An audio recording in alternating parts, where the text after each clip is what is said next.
And chip giant Nvidia reporting better than expected fourth quarter results. It was driven by revenue growth of 75% in its core data center business. That's a business that's very important to Nvidia.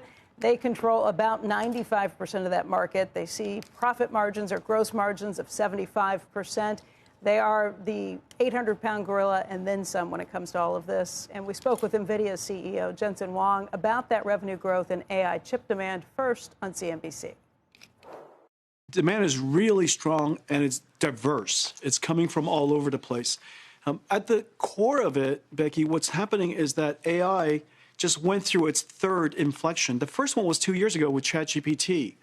And then the second one was about a year ago when the reasoning AI agents came out, reasoning AI systems came out. And the number of tokens, the amount of computing demand that it needed to be able to reason and produce all the excellent answers that these chatbots were doing was really sky high. And then now, with these agentic systems, we're now having these agents able to reason, take tasks, and actually do work. And so the agentic systems are doing incredibly well all over the world. Of course, you've heard how Claude Code and OpenAI's Codex are doing incredibly well in companies all over the world in software programming, but it's starting to spread out into all these different other types of tasks.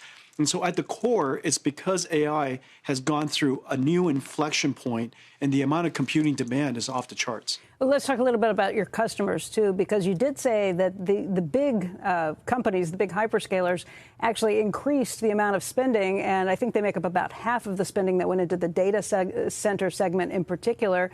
But you said the other customers were growing really quickly, and that's where so much of the growth came from. Who are those other customers? You know, most people see AI as a chatbot. And it's understandable because OpenAI is so popular and they're doing so well. And we hear a lot about Claude Code. But remember, AI is about a new way of doing software and affects every single industry. NVIDIA is really fortunate in the sense that we are the computing platform, the accelerated computing platform for every cloud, for any model, as well as every different domains of science. And so we're seeing success, whether it's in small cloud service providers regionally around the world.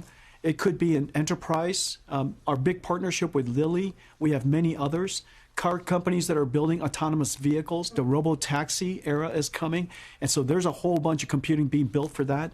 Scientific computing is being completely revolutionized by artificial intelligence. And so, you know, the number of industries that are affected by AI, because AI is fundamentally a new way of doing software, is going to be very broad-based. And that's one of the reasons why I say AI is a new industrial revolution, because every single company is affected, every industry will be transformed, and every country will power it. And so it's broad-based. Again, though, you talk about their market share of that data center chips, 95%. The estimates run from 90 to 98%, but about 95%. And when you have margins like that, 75%, it's obviously a market that lots of others want to get involved with. You did hear earlier this week about AMD cutting a deal with Meta that's supposed to be a multi-year deal that they're going to be looking at as well. You have all kinds of competitors who are trying to get in on that, but you also have Nvidia kind of running as fast as they can. The new chips that are going to be rolled out, they talked about those new chips that are coming, Vera Rubins. That will be the second half of this fiscal year, and that is the way that they are planning to try and keep some of that market share.